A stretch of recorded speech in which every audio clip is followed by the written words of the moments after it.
right, ladies and gentlemen, this year we're going to be using our portfolios to store our artwork in, and I'm going to go ahead and start by laying my tracer right here on the edge. You'll notice that I'm even kind of scooting it a little bit off.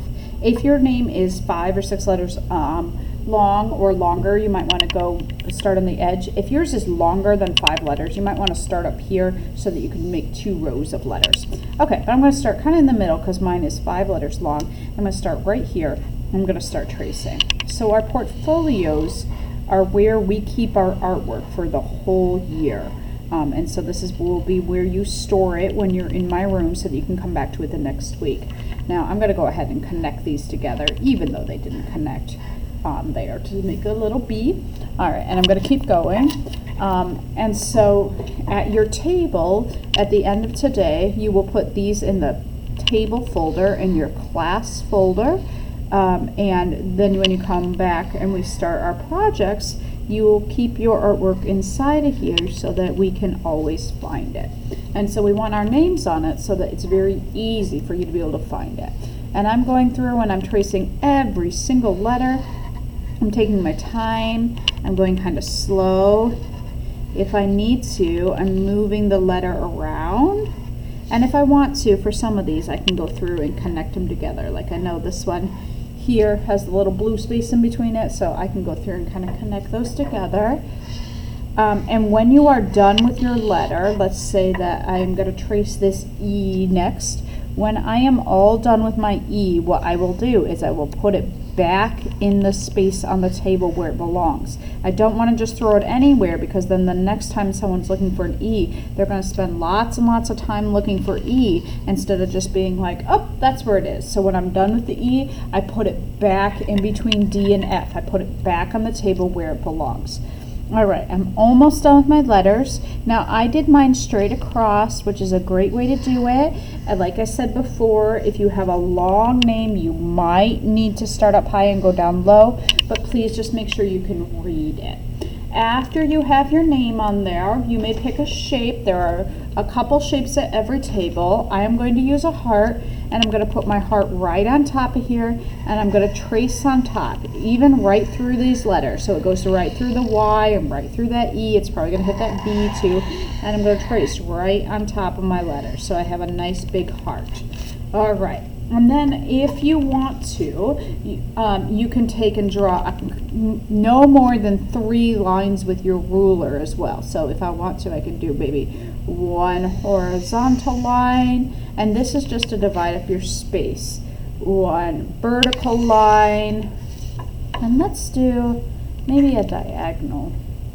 I'm going to have them all meet, but you certainly don't have to. So I want you to pick 3 lines to put on your portfolio. You may pick 3 lines and put them wherever you want. After you have your shape and your lines traced, then you can start to work with your markers and start to color. And I want you to think about emphasis. We talked about emphasis, but I want my name to pop out. So I'm going to use maybe a color pattern where I put dark colors behind it and light colors in front so that it pops off the page. Let's try that. So here I'm going to color this yellow, but when it hits the black line, I'm going to stop and I'm going to switch color. So maybe here I'll then do some pink. But when it hits the line, it stops and I'm going to switch color again. All right, so I'm going to do this all pink, but then I'm going to switch color on this side of the letter because I have a little line there. Let's pick a new color, and maybe I'll pick orange. You'll notice that when I am coloring, I'm coloring all the way through. I'm coloring in lines to make sure that I'm not leaving any white spaces and I'm not scribbling. All right, behind this B, I am going to color a darker color. Maybe I'm going to color a blue on this side. And I'm going to color a purple over here. And when I'm doing that, what I'm doing is picking darker and lighter is making the colors pop. So this B should pop right off the page when I'm done with this because I put a dark and light colors together. And I'm creating emphasis so that what you see when you look at this is you see that big, nice colored B for barley.